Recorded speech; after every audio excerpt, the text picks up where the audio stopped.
Dizem que certas histórias ficam presas à terra onde nasceram, mas às vezes o destino escolhe alguém para desenterrá-las. Foi assim que tudo começou, com uma mulher, uma caixa e o som do vento nas janelas antigas. A professora Isadora chegara àquela fazenda no interior de Minas para lecionar na pequena escola da vila. A casa onde passaria alguns meses era uma construção centenária, herança de uma família antiga que há muito deixara o lugar. Havia nela um ar de melancolia, como se as paredes guardassem lembranças demais. Numa tarde chuvosa, enquanto organizava o sótão, Isadora encontrou algo diferente. Um caixote de madeira escura, coberto por panos envelhecidos e o pó de décadas. Dentro, havia cartas amareladas, uma fita azul desbotada e um retrato de casal feito a carvão. As cartas traziam a assinatura de Vicente, o mesmo nome gravado no medalhão que repousava junto à foto. Nas primeiras linhas ela leu: "Se este amor for pecado, que o tempo me condene, mas que nunca me ensine o esquecimento." Era o início de uma história proibida, vivida por dois corações que o destino separou, mas não apagou. A chuva cessara há pouco, e o cheiro de terra molhada ainda pairava no ar quando Isadora chegou à antiga fazenda. O portão de ferro, coberto de eras e ferrugem, rangeu ao ser empurrado, como se protestasse por ser despertado de um longo sono. Ela estacionou o carro e ficou por um instante observando o casarão. As janelas altas, o alpendre que resistia ao tempo e o velho carvalho que parecia guardar segredos demais. A fazenda havia pertencido a uma família influente do interior mineiro e agora, depois de décadas abandonada, seria transformada em escola rural e centro cultural, projeto idealizado pela própria Isadora, professora e pesquisadora da história local. Aos 38 anos, ela havia aprendido que o tempo não apaga, apenas esconde. E era isso que ela buscava ali, o que o tempo esconderá. Os primeiros dias foram silenciosos. Com um caderno nas mãos, ela anotava cada detalhe: o cheiro do madeirame, o som das portas antigas, os retratos emoldurados que a observavam das paredes. No terceiro dia, ao inspecionar o porão, percebeu algo diferente. O chão de terra batida tinha um pequeno afundamento perto do canto direito. Curiosa, ajoelhou-se e começou a cavar com as próprias mãos, até sentir o toque de algo sólido. A madeira estava úmida, o ferro enferrujado. Era uma caixa antiga, envolta em raízes finas que pareciam querer retê-la sob a terra. Com esforço, Isadora a puxou e a colocou sobre a mesa. O cadeado se partiu com facilidade. O tempo já havia feito o trabalho mais difícil. Dentro, um pequeno feixe de cartas amareladas amarradas por uma fita azul desbotada e uma fotografia em sépia, um homem de terno escuro, olhar firme e triste, e uma mulher de vestido claro, de mãos delicadas, olhando para longe. No verso da foto, lia-se apenas Vicente e Beatriz, 1897. Isadora sentiu um arrepio. As letras pareciam desenhadas com cuidado, como se cada traço guardasse uma emoção antiga. Pegou a primeira carta cuidadosamente e começou a ler. Beatriz, minha doce primavera, escrevo-lhe à luz de uma lamparina, temendo que as paredes me escutem. Se um dia esta carta for lida por outros olhos, que saibam, amei o que me proibiram, e esse amor é o que ainda me faz respirar. As palavras, mesmo antigas, pareciam pulsar. Isadora leu de uma vez só, sentindo as batidas do próprio coração acelerarem, como se o eco de um sentimento antigo ressoasse em sua própria alma. Vicente falava de um amor escondido, de encontros breves, de juras trocadas entre fileiras de lavanda. Mas, sobretudo, falava de culpa, de um destino que o obrigava a trair o próprio coração. Quando terminou de ler, Isadora percebeu que estava chorando. Não sabia ao certo por quê. Talvez fosse o peso da solidão que reconhecia naquelas linhas, ou talvez fosse o eco do que a fazenda guardava. Ao cair da tarde, ela caminhou pelo campo, guiada pela intuição até encontrar um terreno plano, tomado por arbustos e pequenas flores. Entre elas, reconheceu algo: lavandas, sobreviventes, o mesmo perfume descrito por Vicente na carta. Beatriz dizia que a lavanda é a cor do amor calado. Ele escrevera: Por isso, se um dia eu não puder falar, que o campo fale por mim. Isadora se ajoelhou diante das flores e fechou os olhos. O vento passou por entre as folhas, suave e constante, como se alguém respirasse junto dela. Por um instante, teve a nítida sensação de não estar só. Nos dias seguintes, continuou a leitura. Cada carta revelava mais fragmentos. Vicente era o filho do senhor da fazenda. Beatriz, a filha do administrador. Cresceram juntos, mas o destino e o orgulho das famílias separou-os. Ainda assim, encontravam-se em segredo no campo de lavandas, trocando promessas que o tempo teimaria em quebrar. Prometi a meu pai que me casaria com quem ele escolhesse, dizia uma das cartas. Mas prometi ao meu coração que nunca deixaria de amá-la. Uma das promessas será quebrada, que Deus perdoe a escolha. Quando terminou a última carta daquele feixe, Isadora percebeu que havia algo mais.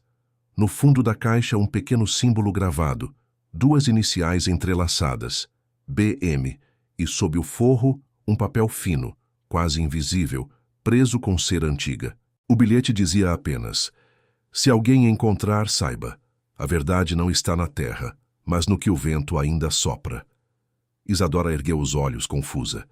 O vento entrava pela janela aberta, levantando a cortina, como se respondesse. Aquela noite, ela sonhou com o campo de lavandas. Havia um homem e uma mulher de mãos dadas, andando sob um céu lilás. O homem virava o rosto e sorria, e era o mesmo olhar da fotografia. Beatriz estendia a mão, mas o vento os separava. E ao fundo, uma voz murmurava: quem lê o que foi enterrado revive o que o destino tentou calar. Isadora acordou sobressaltada, o coração em disparada. Sabia que a história ainda não havia terminado e que, de algum modo, agora ela fazia parte dela. Vozes da lavanda. O amanhecer trouxe uma neblina suave e o campo parecia flutuar sob um véu de algodão. Isadora desceu as escadas com uma xícara de café e o coração inquieto.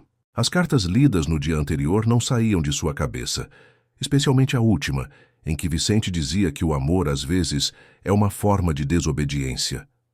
Ela abriu novamente a caixa, disposta a seguir a sequência das correspondências. A segunda carta estava datada de 12 de abril de 1897 e trazia o selo de um vilarejo próximo, Fazenda Santa Ângela. Minha Beatriz, a cada dia é mais difícil disfarçar o que sinto. Seu perfume de lavanda ainda me acompanha depois das aulas, e temo que até as paredes saibam. Meu pai enviou-me a cavalo para tratar dos negócios do engenho, mas o que realmente levo é o peso do que não posso dizer. Peço a Deus que nos proteja do destino, ou de nós mesmos. Isadora fechou os olhos e tentou imaginar o cenário. Beatriz, a filha do administrador, ensinando as crianças dos colonos a ler e escrever, sua voz suave misturada ao som distante do moinho, e Vicente, o herdeiro do fazendeiro, observando da varanda, dividido entre o dever e a paixão. Havia ternura, mas também culpa em cada palavra. Era um amor nascido em solo proibido. As cartas seguintes revelavam mais. Encontros furtivos na beira do rio, promessas sussurradas em voz baixa, o medo constante de serem descobertos. Mas também havia beleza, o tipo de amor que não se contenta com pouco, que floresce mesmo à sombra. Ontem, no campo de lavandas, você me disse que o perfume permaneceria quando o vento passasse. Pois saiba, o vento levou o perfume, mas deixou o amor. Essas palavras ficaram ecoando na mente de Isadora. Ela levantou-se, pegou um casaco e caminhou até o campo de lavandas. O mesmo cheiro antigo, doce e triste, parecia envolver o ar. E enquanto observava o horizonte, teve uma sensação estranha, como se estivesse sendo observada, não por alguém vivo, mas pela memória do que ali aconteceu. De repente, uma lembrança involuntária. Quando criança, Isadora visitara aquela fazenda com o pai, que mencionara algo sobre um amor que quase destruiu a família dos antigos donos. Ela não havia entendido na época, mas agora as peças começavam a se encaixar. Voltando à casa, abriu uma nova carta. Dessa vez, o papel estava rasgado nas bordas, e a escrita parecia apressada.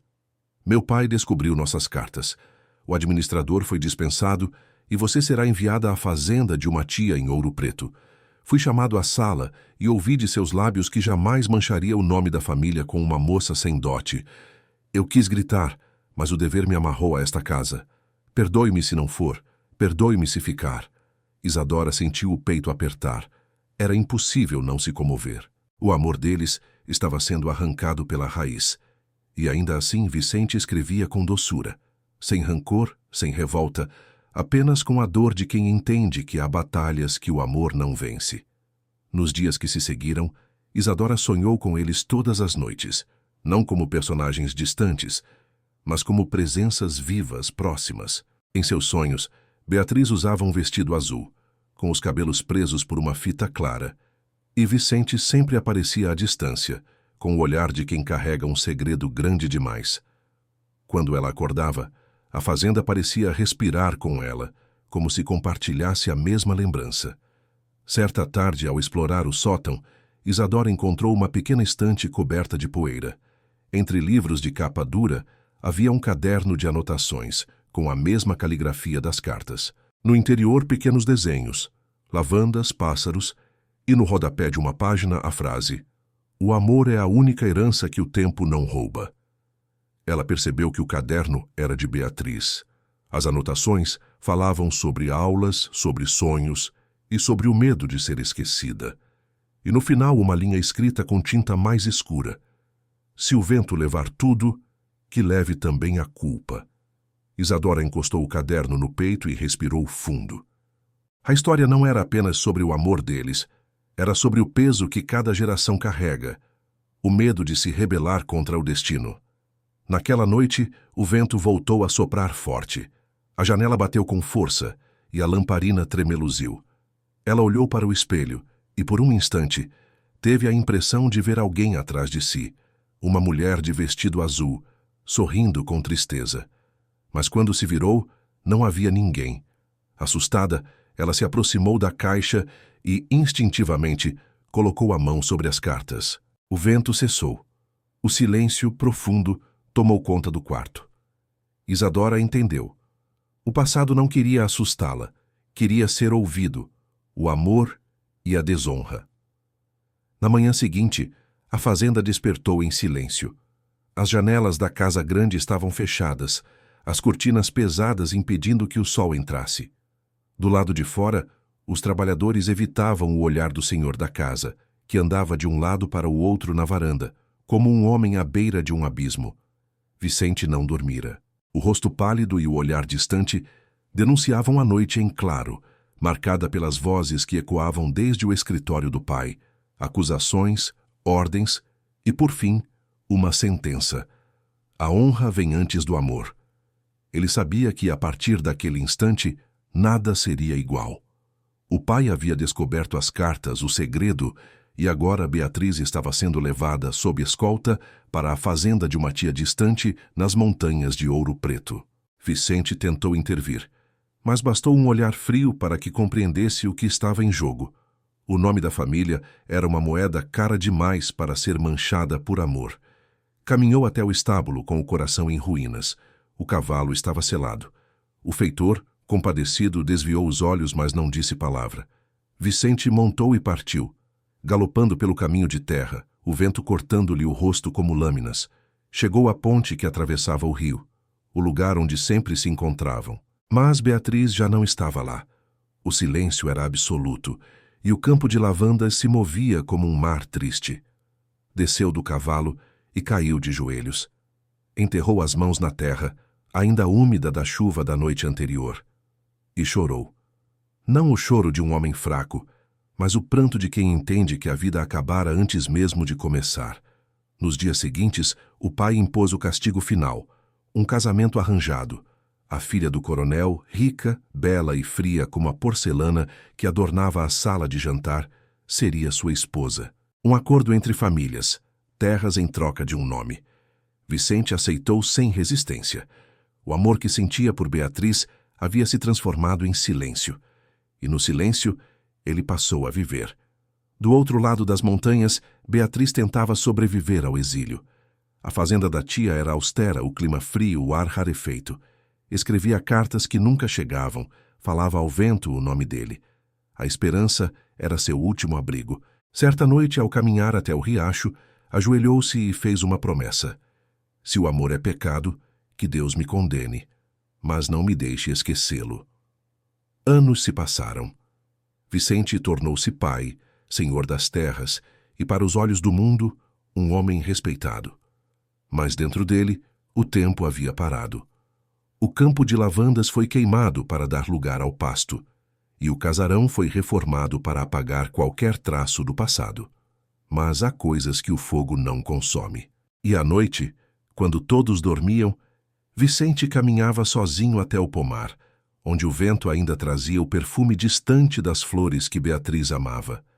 Numa dessas noites, um menino o observou.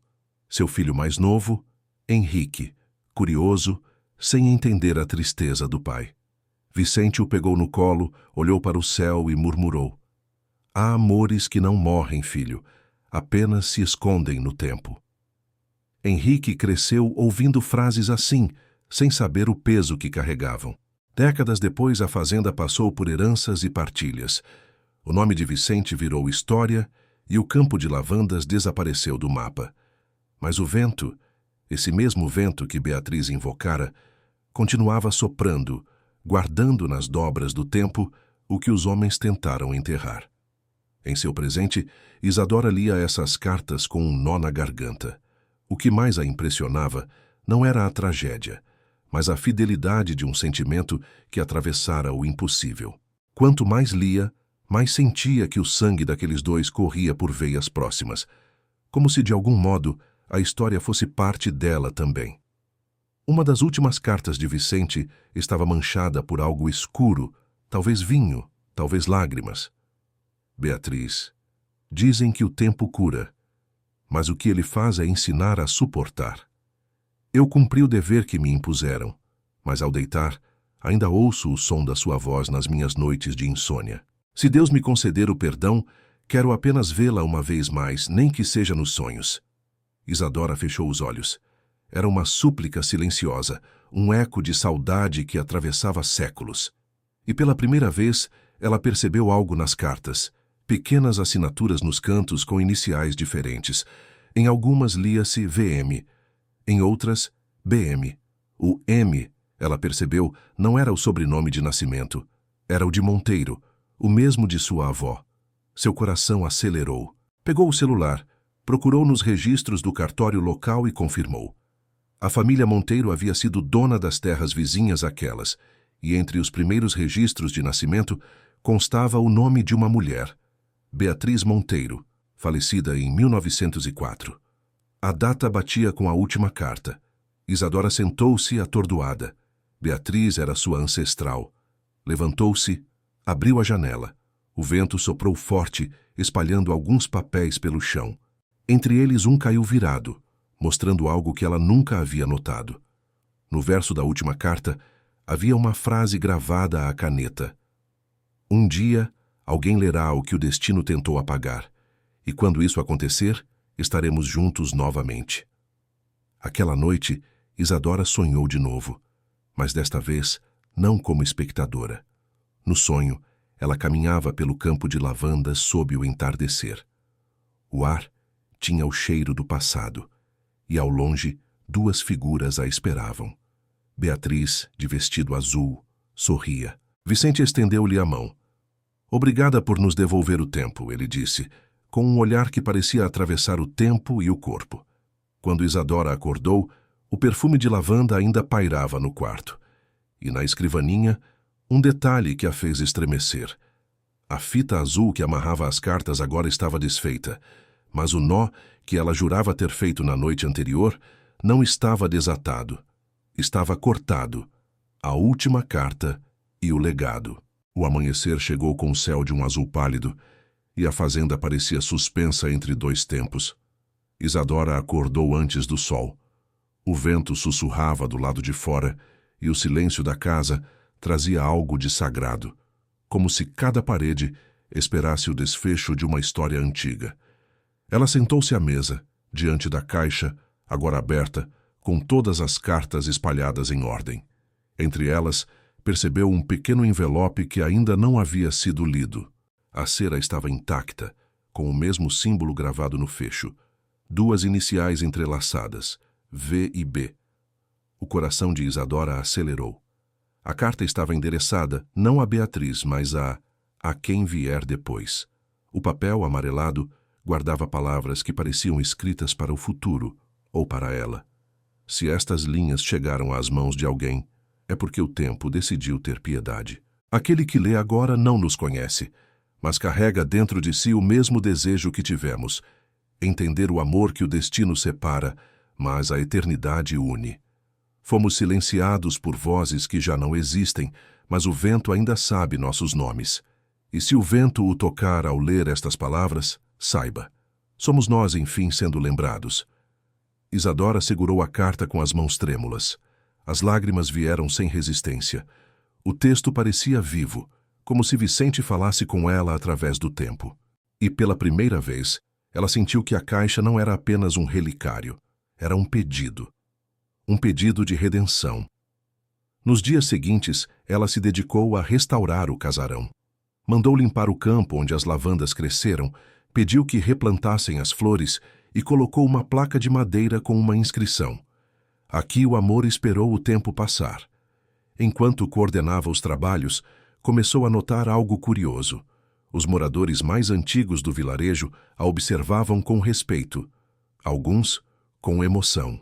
Uma senhora idosa, chamada Dona Maria das Dores, aproximou-se certa tarde e, ao ver a foto de Beatriz, levou as mãos ao rosto. Minha avó contava dessa moça, Dona Isadora. Diziam que ela morreu de tristeza, mas que, na noite em que se foi, o sino da capela tocou sozinho, e o vento cheirava a lavanda. Isadora sorriu com os olhos marejados. E Vicente? Perguntou. A mulher baixou a cabeça. Ele viveu até os 80 e poucos anos. Nunca deixou as terras, mas mandava plantar lavandas todo outono. Dizia que o perfume mantinha o tempo perto. Naquela noite, Isadora caminhou até o campo recém-plantado. A lua estava cheia e o ar trazia um perfume leve, como promessa. Sentou-se na grama e tirou do bolso uma pequena caixa de prata.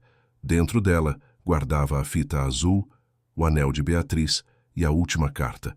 Fechou os olhos e sussurrou. Vocês estão livres agora. O vento soprou, mais forte desta vez. As lavandas, ainda pequenas, balançaram em uníssono, e por um instante ela teve certeza de ver 2 figuras caminhando entre as flores, uma mulher de vestido azul e um homem de chapéu de palha, de mãos dadas. Eles pararam diante dela, sorriram e desapareceram na bruma lilás. No dia seguinte, Isadora começou a escrever um livro. Chamou-o de Entre Lavandas, uma história que o tempo esqueceu de apagar. Nele contou cada detalhe, as cartas, o amor, a descoberta e o encontro com o próprio passado. Quando o publicou, meses depois, o livro se espalhou por todo o país. Leitores de todas as idades se emocionaram e muitos disseram que sentiam o perfume de lavanda ao virar as páginas. Isadora sabia, não era coincidência, era o tempo devolvendo o que havia tomado. Alguns anos depois, a fazenda transformou-se oficialmente em Museu das Cartas de Lavanda, espaço dedicado a histórias de amor e memórias esquecidas.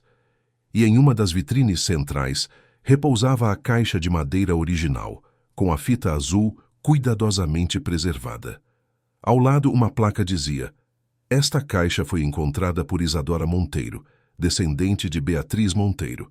Dentro dela, um amor que o tempo tentou enterrar, mas o destino, sempre paciente, esperou 127 anos para que o vento soprasse de novo. Na reinauguração do local, crianças corriam pelo campo e adultos caminhavam entre os canteiros de lavanda, sorrindo e tirando fotos. Isadora observava de longe, com o coração leve. O vento brincava com seus cabelos e ela murmurou quase num sussurro: Eles finalmente descansam. Quando o último visitante foi embora, o sol já se escondia atrás das colinas. Ela voltou ao campo e sentou-se na mesma pedra onde vira as flores pela primeira vez. Havia um silêncio profundo, um tipo de paz que só existe quando algo encontra seu fim. Então, O vento soprou outra vez e, no meio do murmúrio das folhas, ela ouviu uma voz suave dizer: "Obrigada." Isadora fechou os olhos e sorriu. Era a voz de Beatriz. E por um instante, o tempo parou. Meses depois, uma carta sem remetente chegou à casa de Isadora. O papel era simples, mas a caligrafia lhe pareceu familiar. Abriu devagar e leu. Há histórias que não terminam. Elas apenas esperam que alguém as conte. Que o amor que libertou o passado ilumine o seu caminho, como a lavanda que floresce mesmo depois da chuva. Isadora guardou a carta dentro do livro publicado, fechou os olhos e respirou fundo. Do lado de fora, o vento passava, leve e doce. E no ar, o perfume inconfundível das lavandas, como uma assinatura invisível do destino.